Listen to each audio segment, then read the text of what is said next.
Tantor Audio, a division of Recorded Books, presents Introduction to Christian Worship, 4th edition, revised and updated, by James F. White, edited by L. Edward Phillips, narrated by Asa Siegel. Publisher's note: this audiobook contains references to material present in the print and e-book editions of the book. Preface. When James White published the first edition of Introduction to Christian Worship in 1980, there was nothing quite like it on the market. An introductory textbook authored by a Protestant scholar, but ecumenical in scope, that provided normative guidance for the planning and leading of worship based on the historical development of Christian liturgy. In the preface of the revised edition in 1990, White noted that his introduction has apparently become the most widely used textbook on worship in American seminaries, Roman Catholic and Protestant, even Orthodox and Charismatic. After another decade and the publication of the third revised edition in 2001, White remarked, "Translations of this book into Portuguese, Korean, Japanese, and Chinese are now either complete or in production." Over the span of roughly 20 years, White's Introduction had become the standard introductory worship textbook throughout the world. With each new edition, White expanded the introduction to support his expanding readership. In 1990, to accommodate a critique from Roman Catholic readers, he divided the chapter on the spoken word into 2 chapters, one on daily prayer and one on the service of the word. In 2001, the third edition expanded again with more material on liturgical diversity and social justice, plus an entirely new chapter on liturgical music. More than 20 years have passed since the previous edition. During this time, churches have seen significant change. Roman Catholics, Lutherans, and Presbyterians in the United States have all published revised liturgical books. In addition to these official publications, the technological explosion of computer-assisted communication has instigated more changes in worship, arguably even more than the invention of the printing press in the 15th century. We witnessed the effects of these technological advances during the COVID-19 pandemic of 2020 that forced congregations to consider liturgical experiments they could barely have imagined even a few years earlier. This is, of course, only a partial list of developments in this new millennium. Just as significantly, the field of worship as an area of academic research has continued to expand globally, culturally, and ecumenically. In each next edition of the Introduction, White sought to become more inclusive of the voices and perspectives of the next generations of scholars. White was himself a pioneer in establishing the liturgy as an academic field in Protestant seminaries. As he commented in the first edition, he had few mainline Protestant colleagues when he began his teaching career. Today, White's doctoral students, those whose dissertations he directed, and those whom he mentored in other ways, teach in schools throughout the world and across the ecumenical spectrum. To give 2 examples, Dok Won An, a contributor to this edition, teaches at an evangelical school in Korea, and Grant White, whom White acknowledges in the second edition, teaches at Sankt Ignatius College, an Eastern Orthodox school in Sweden. White died in 2004 at the age of 72, which meant the end of revisions of the Introduction.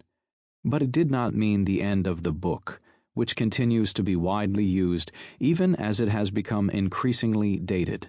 Undoubtedly, if White had lived to a healthy old age, he would have continued his decade revisions of the intro for as long as he was able. To honor White's custom of regular updates, Abingdon Press initiated conversations in 2013 about a new revision. After much discussion with Constance Stella at Abingdon, I was asked to be the lead editor for the Introduction to Christian Worship 4th edition, a project that would involve a diverse group of contributing editors drawn from White's students, his children, if you will, and from the next generation of liturgical scholars, the grandchildren generation, to continue the metaphor. These contributing editors would revise various chapters, updating the content from their areas of expertise. Our initial plan to complete the new edition in 2020 was interrupted by the COVID-19 pandemic, but we finally have a fourth revised edition of White's Introduction. White was the Doktorvater for three of our contributing editors, Karen Westerfield Tucker, Todd Johnson, and Doc Won An. Westerfield Tucker, an ordained elder in the United Methodist Church, is professor of worship at Boston University School of Theology. She contributed revisions and some entirely new sections to the chapters on architecture, Chapter 3, music, Chapter 4, and occasional services, Chapter 10. She also contributed revisions to Chapter 1. Johnson, ordained in the Evangelical Covenant Church, is the former Brem Chair of Worship, Theology, and the Arts at Fuller Theological Seminary, and now serves as senior pastor of First Covenant Church, Seattle, Washington. He contributed revisions to Chapter 1 and new material to the chapters on architecture, Chapter 3, and initiation, Chapter 8. An is professor of practical theology at Torch Trinity Graduate University, an evangelical theological seminary in Seoul, South Korea. Professor An contributed an entirely new chapter on the importance of White's historical, descriptive method for teaching worship in global contexts, Chapter 11. In previous editions, White ended the book with his discussion of rituals concerning death and the hope of resurrection. An's essay points to the new life White's teaching on worship is finding today. Three of our contributing editors belong to the third generation of liturgical scholars. Tony Alonso, a Catholic layman, is Aquinas Assistant Professor of Theology and Culture and Director of Catholic Studies at Candler School of Theology, Emory University, Atlanta, Georgia. Professor Alonso revised and updated the chapter on sacramental theology, Chapter 7. Kalia Williams, an ordained minister in the Christian Church, Disciples of Christ, and American Baptist Churches USA, is Associate Dean of Worship and Spiritual Formation, Associate Professor in the Practice of Worship, and Co-Director of the Baptist Studies Program at Candler School of Theology. Professor Williams contributed an updated bibliography and was a consultant for the entire project. Nicholas Peterson, an ordained elder in the African Methodist Episcopal Church, is Assistant Professor of Homiletics and Worship at Christian Theological Seminary in Indianapolis, Indiana. He revised the chapter on the Service of the Word, Chapter 6. Together, we have revised White's Introduction, taking into account more recent scholarship while keeping as much of White's distinctive voice as possible. Readers of previous editions will notice that we have softened some, but not all, of White's more strident assessments of historical developments, prominent figures, or specific current practices he did not like. Listeners may also notice significant revisions in the accounts of early Christian worship, where historical scholarship has evolved significantly. I sometimes tell my students that we know less about the early church today than we did 50 years ago. By this, I mean that what scholars, including White, considered settled fact in the 1980s has been challenged by more recent historical work. That said, the historical reconstruction work of the mid-20th century, questionable though it may be, continues to exert an influence on 21st century practices of Protestants and Roman Catholics. In this revision, we have kept enough of the older accounts of the history of liturgical development to help make sense of our current official rites and practices.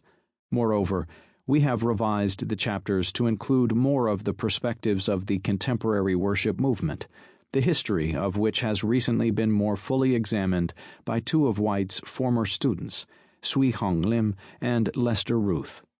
Overall, with this fourth edition, We have sought to take to heart White's comments about teachers from the first edition.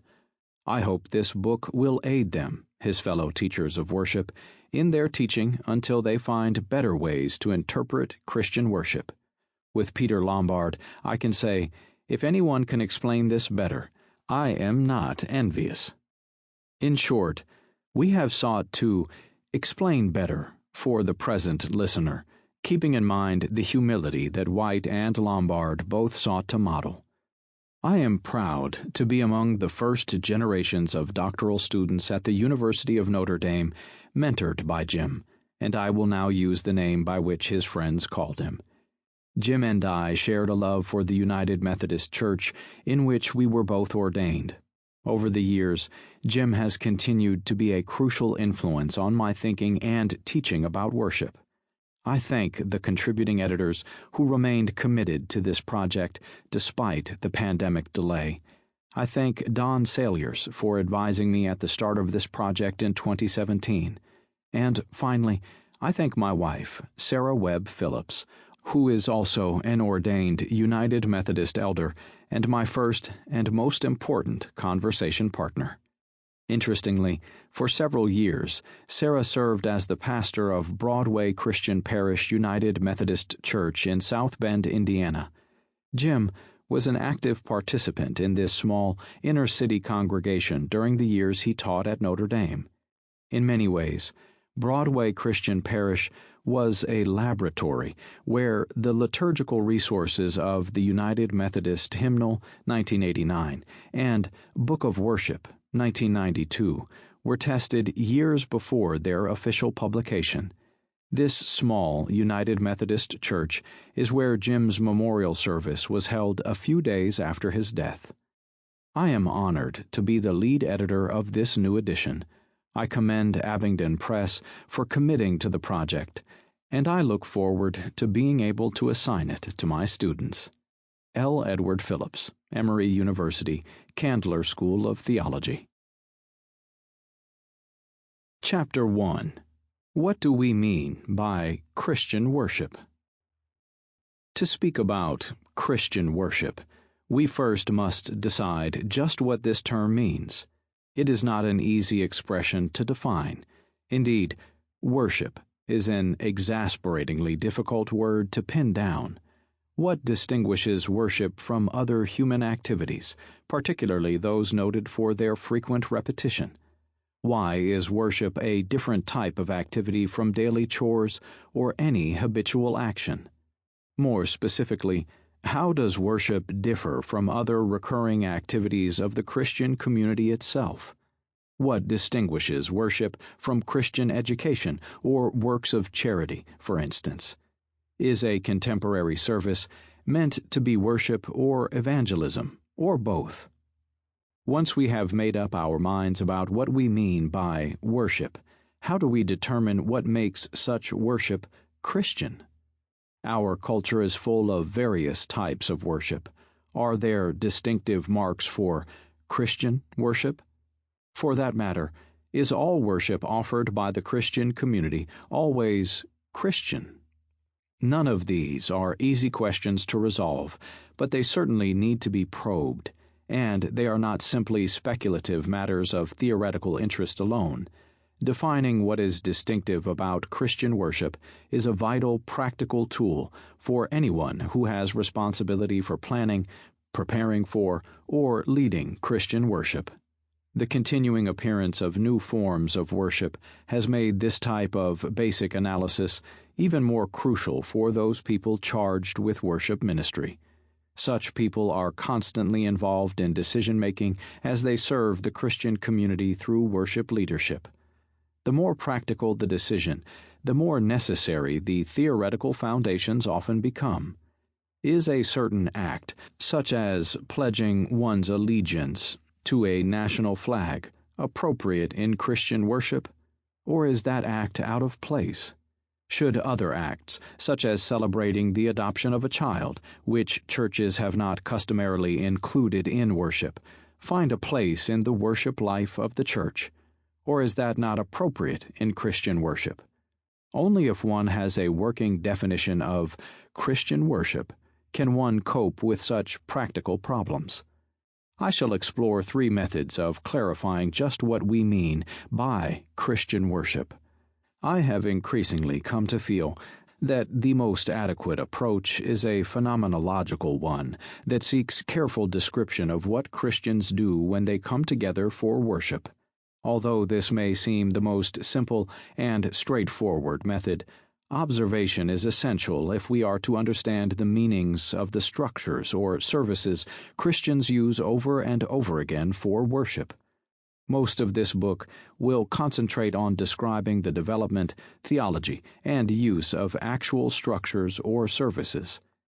It is helpful, second, to explore some definitions of greater abstraction that Christian thinkers have used to explain what they understand Christian worship to be. A third method examines some of the key words Christians choose most often in various languages to express what they experience as worship. These 3 methods should force us to reflect on what we mean when we speak of Christian worship. In addition, we must consider some of the factors giving both diversity and constancy to Christian worship. The phenomenon of Christian worship. One of the best ways to determine what we mean by Christian worship is to describe the outward and visible forms of worship by Christians. This approach looks at the whole phenomenon of Christian worship as it might appear to a detached or alien observer trying to grasp what it is Christians do when they come together. Christian worship belongs to a wide category of human behavior known as ritual and is the subject of the academic discipline of ritual studies. The term ritual is used in a variety of ways, and it can be as difficult to pin down as the term worship. Nevertheless, the term applies to human activity that seems to have certain abiding characteristics. First, it is behavior, meaning that it is an embodied activity. Second, by its very nature, ritual is repetitive. Third, it is social activity and serves some communal function. Gail Ramshaw offers a concise description of ritual as defined actions that are repeated, communal, and symbolic. As such, it is of great interest to anthropologists, sociologists, and psychologists. Various kinds of ritual are necessary for the cohesive existence of any human community. Whether it is the celebration of a national holiday, the opening of a new highway, or a college football weekend, ritual plays a vital role in making a communal, recognizable observance. Family rituals include birthday parties, anniversary celebrations, and visits from grandchildren. Through the process of ritualization, ordinary, everyday activities, eating, gathering, visiting, making, become marked as special and set apart from other activities. Christian worship, as a repeated social behavior with definite purposes, is probably the most common collection of ritual practices in many Western societies. We can consider it as a whole because, despite all the different cultures and historical epochs in which it occurs, Christian worship has employed remarkably stable and permanent forms. We shall speak of these as structures, such as a liturgical calendar for organizing a year's worship, or as services, such as the Lord's Supper. Despite constant adaptation, these prove to be remarkably durable. One way to describe Christian worship is simply to list these chief structures and services. We do not need to go into detail here, since most of the book will discuss them much more thoroughly. Today, liturgical scholars often speak of the essential structures and services collectively as an ordo, from the term used by the Russian Orthodox theologian Alexander Schmemann. Gordon W. Lathrop, a Lutheran theologian, describes the ordo as a core Christian pattern of worship which he identifies as consisting of Sunday and the week, the service of word and table, praise and beseeching, teaching and bath, and the year and Pascha, Easter. United Methodist theologian Don E. Saliers prefers to speak of a canon of basic structures that have endured the test of time. He adds the pastoral offices to the list. The identification of a deep ordo of Christian worship has been very useful for the ongoing work of the World Council of Churches as it seeks to recover fellowship across the rich variety of ecclesial communities through publications such as Baptism, Eucharist and Ministry, Faith and Order, paper number 111. While useful in identifying historically central items, the problem with such categories is that they suggest that the ordo or canon is limited and presumably closed. This method ignores ecstatic worship, which has been around for centuries. 1 Corinthians chapter 14, verses 6 through 19, in which Paul himself excelled, verse 18, and which may have been the most prevalent form of Christian worship at mid-1st century CE. The explosive growth of Pentecostal churches around the globe, which began at the turn of the 19th century and continues today, shows the resilience of ecstatic forms of worship. Limiting a description of Christian worship to ordo overlooks the richness of recent centuries in developing new functions for worship and creating new forms to fulfill them as Christianity expanded beyond Europe into Africa, Asia, and the Americas. Or, for that matter, a narrow approach to ordo may complicate our understanding of Christian worship as we come to terms with the rise of computer-assisted forms of communication. With these cautions in mind, we shall immediately do what Schmemann, Lathrop, and Saliers suggest: list the chief components of the perennial structures and services as a means of defining Christian worship. Even within the New Testament, we see indications of a weekly structure of time. This structure was soon elaborated in various annual calendars for commemorating events in the memory of the Christian community. Christ's death and resurrection, for example, and memorials of various local martyrs. Eventually, daily schedules for public and private prayer were devised. Daily, weekly, and yearly schedules of time are still important components of Christian worship, and we shall survey the operation of these in Chapter 2. For our present purpose, however, one thing we can say about Christian worship is that it is a type of worship that relies heavily on the structuring of time to help it fulfill its purposes. Just as they have found it necessary to arrange time, Christians have often found it convenient to organize a space to shelter and enable their worship. Though various forms have been tried by different cultures over the centuries, the requirements in terms of space and furnishings have remained remarkably consistent. We turn to these in Chapter 3. In addition, since early times, Christians have found music a vital means of worship, both through music as such and through sung text as lyrical profession of faith. Music is the subject of Chapter 4. In ancient times, and up through today, Christians have used a small number of basic services. The first of these is daily public prayer. Within the category of daily prayer, there are various forms, some of which are described in Chapter 5.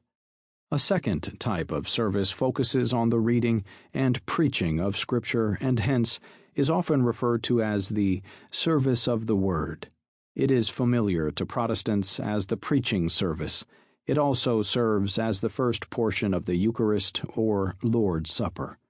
We shall examine the various forms of this type of service in Chapter 6. It provides a more or less stable order, which many Christians identify as their prime experience of what Christian worship is. Throughout history, Christians have also privileged certain ritual actions as essential marks of the Church. The chief among these various traditions have been called sacraments or ordinances. Chapter 7 will consider these sacraments/ordinances in general, and what it means for God to work and people to respond through visible signs and actions. Virtually every Christian community has some means of distinguishing those who belong within its body from outsiders. In terms of forms of worship, this designation takes place in various services of Christian initiation. Baptism is the most widely known of these rites, but catechesis, confirmation, First Communion, and various forms of renewal, affirmation, reaffirmation of the baptismal covenant, and in some Christian traditions, infant dedication are important parts of the process of incorporating new Christians into the Church. Christian communities continue to rethink their theology and practice for making one a Christian, which we shall discuss in Chapter 8. Since New Testament times, we have the testimony of Christians gathering to celebrate what Paul calls the Lord's Supper, 1 Corinthians chapter 11, verse 20. For many Christians, this is the archetypal form of Christian worship. Only a small minority avoid celebrating it in outward forms. In many churches, it is a weekly or even daily experience. Chapter 9 will deal with the forms and meaning of the Lord's Supper. In addition to baptism and the Lord's Supper, there are a variety of occasional services or pastoral rites common in one form or another to almost all worshiping Christian communities. Some of these mark steps in life's journey, which we may or may not repeat. Services of forgiveness and reconciliation, or services for healing and blessing the sick and dying. Others are one-time rites of passage, such as weddings, ordinations, religious professions, or commissioning, or funerals. Many of these are called for only as the occasion demands. Many of life's stages and experiences are common to all people, Christian or not. Occasional services to mark some of these journeys or passages have evolved into permanent types of Christian worship. We shall explore these in Chapter 10. Finally, Christian worship is a global phenomenon that has spread far beyond its Middle Eastern origins into every inhabited continent. Chapter 11 will examine the rich diversity of practices that have arisen as Christianity has engaged with the various cultures of the world. We will see that there really is no way to describe worship in general. Worship always involves real, concrete communities with distinctive languages, histories, art, music, and other cultural practices. Obviously, the basic structures and services listed earlier do not cover all the possibilities in Christian worship, but they do describe the majority of instances of such worship. Various prayer meetings, sacred concerts, revivals, novenas, and a wide range of devotions may be added to them. But for most Christians, all of these are subsidiary to the items we have listed earlier and are, to a certain degree, dispensable. Accordingly, our discussion in this book will be chiefly concerned with the basic structures and services, with only occasional mention of other possibilities. Thus, our first answer to the question, "What is Christian worship?" is simply to list and describe the basic forms Christian worship takes and to say these define it best. Nonetheless, we must also investigate other approaches. Definitions of Christian worship. Our purpose in looking at the various ways different Christian thinkers have spoken about Christian worship is not to compare practices, but to stimulate reflection. The Apostle Paul does this in his letter to the Romans. I appeal to you, therefore, brothers and sisters, by the mercies of God, to present your bodies as a living sacrifice, holy and acceptable to God, which is your spiritual worship. Romans chapter 12, verse 1. New Revised Standard Version. Paul goes on to reflect on what this embodied spiritual worship can mean in the lives of believers. Let love be genuine, be patient in suffering, contribute to the saints, bless those who persecute you, do not repay anyone evil for evil, live peaceably with all, do not overcome evil with evil, but overcome even. Sample complete. Ready to continue?